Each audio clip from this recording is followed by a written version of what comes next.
What's up guys, YST here and welcome back to another Raid Shadow Legends video. And today, I'm just going to start this video off with a very simple question. Let me know in the comment section how many of you guys have been grinding the heck out of the Nightmare campaign. You come up against a peril boss in Mortimer crap and he is just annihilating anybody that you throw into stage 7 on the last stage. I know for me personally, when I was first doing this, it was a complete pain and I was like, I just want to get my Sacred Shard Polarium. So hopefully today I can show you a really simple strategy, which isn't gear intensive, to take this down as efficiently as possible. Now, the actual composition is using a Paragon, a rare Void champion that hopefully many of you do have. And he doesn't require 6-starring, he doesn't require masteries or anything like that. And you just have to pair him with a champion that can get through the waves in under 10 minutes, which I think is the cap that you have to do to 3-star. So clear the stage with 2 or fewer more champions in less than 10 minutes without losing a champion. And then this team here is going to get you through it without a problem. Now, many of you guys may be looking at this like, I don't have a miscreated monster. Well, don't worry about it. I'll break down many options as this position here is super versatile. Literally, you can bring in anybody as long as they can clear the waves properly without dying. So let me just go into the gear, the masteries and all that good stuff, and then we'll break down the actual run. So if we just go into my champions recently used, and where are they? Here we go. So this is my Paragon, and as you see here, practically naked, we're just going for stats over sets here. So don't worry about having a certain gear set or anything like that. And pretty much what it comes down to is the damage control, which is an unkillable buff and a 25% increased attack buff on a target ally for 2 turns on a 2-turn cooldown. Now this is enabling us to keep coming through on that 2-turn duration and just keep it up consistently, right? So this way, because he's so not tanky, he's going to be the target from the enemies and they're always going to attack your Paragon, which is really cool to watch. There is one tedious part of this composition, and that is making sure that you're focused, all right? Because there's many times where you're doing it, you forget to place this ability, and it just goes out of control. So put that damage control up on time, and you'll be good to go. So this doesn't really matter, but the stats do. Now, you want to be around 200 speed as a baseline, in my personal opinion.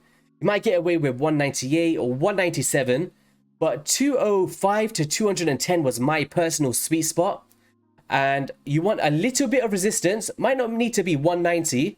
I think the first time that I did it, I was on 150 resistance. And the reason for that is the crew tracks her. So if we just go by rank here, head into the Void champion. Where is she? So on her ability here with Curse of Ripping, she has attacks one enemy, has a 75% chance of placing a weaken, and has a chance of removing 2 random buffs from the target. You want to be able to hopefully resist this so your unkillable doesn't get stripped and the run doesn't fail. Pretty much.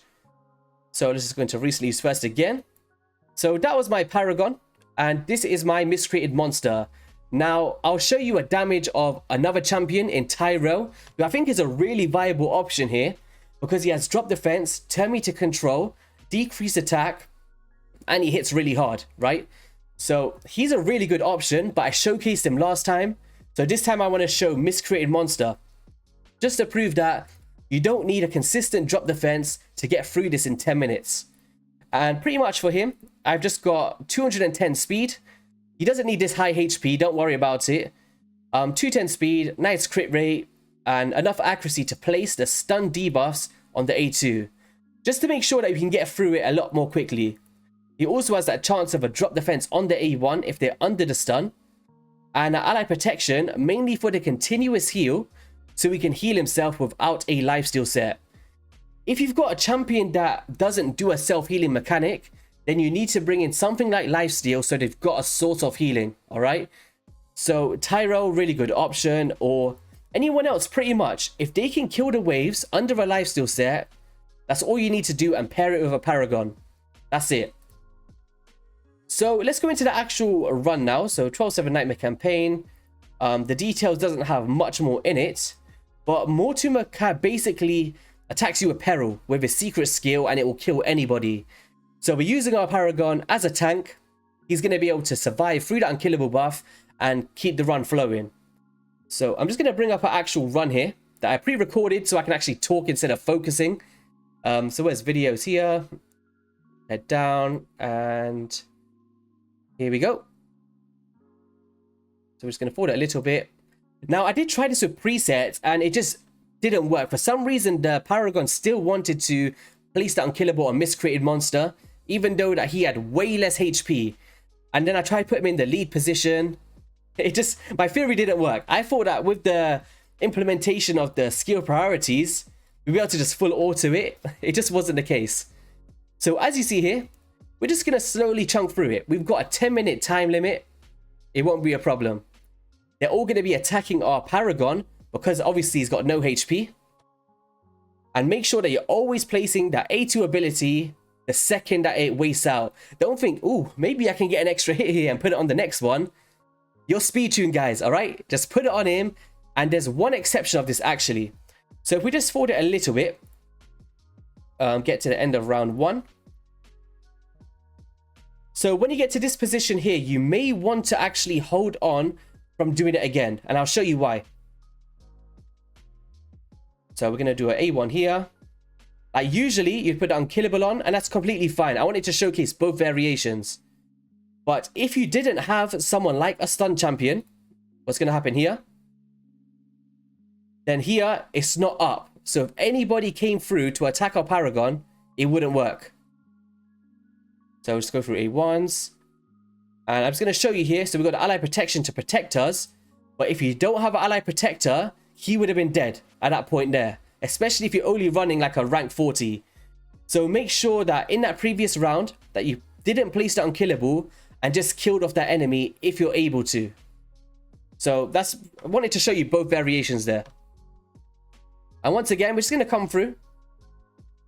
Place those stuns. Because it's really important that I showcase what could happen, because you might be placing it on, coming through to the next round and be like, oh no, I haven't got it ready again.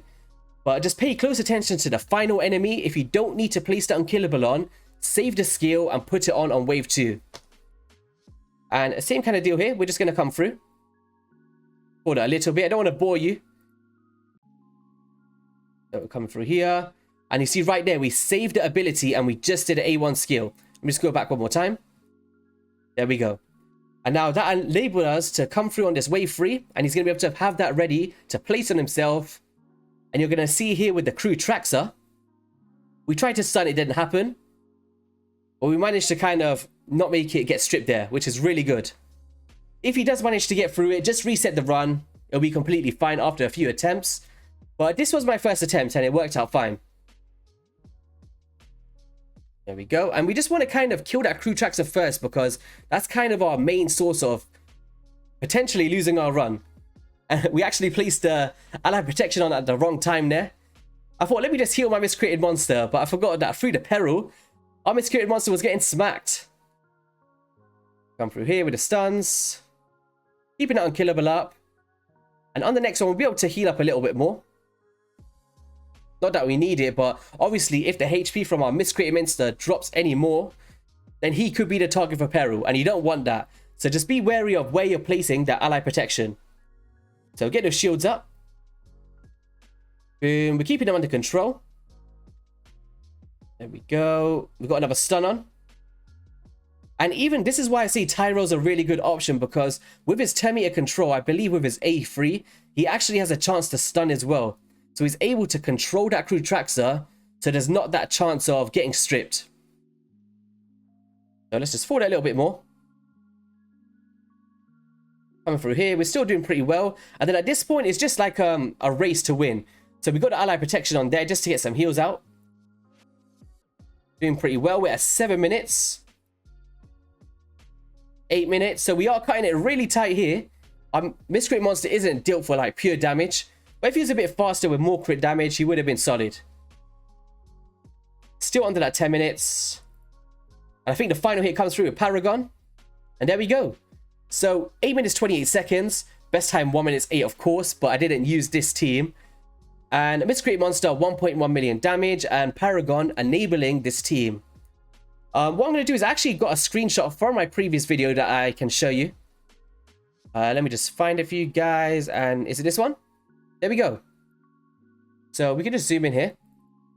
And as you see, Tyro coming through the same damage. And we did this in 6 minutes 59 seconds. So 2 minutes less using a Tyro because of that consistent drop defense, the turn meter control, and he's just a really solid defense-based nuker. So yeah guys, that is going to be all for the video. If you did enjoy it and you did find it useful, I'd appreciate a little like and a subscription. Really does help out the channel. And let me know how it goes for you, and good luck on getting that sacred shard. And RNG, please be on your side so that shard will be a legendary champion. And hopefully you don't pull a Mortimer Cab, because he has been the bane of your existence for that team. So yeah, have a great rest of your day and peace.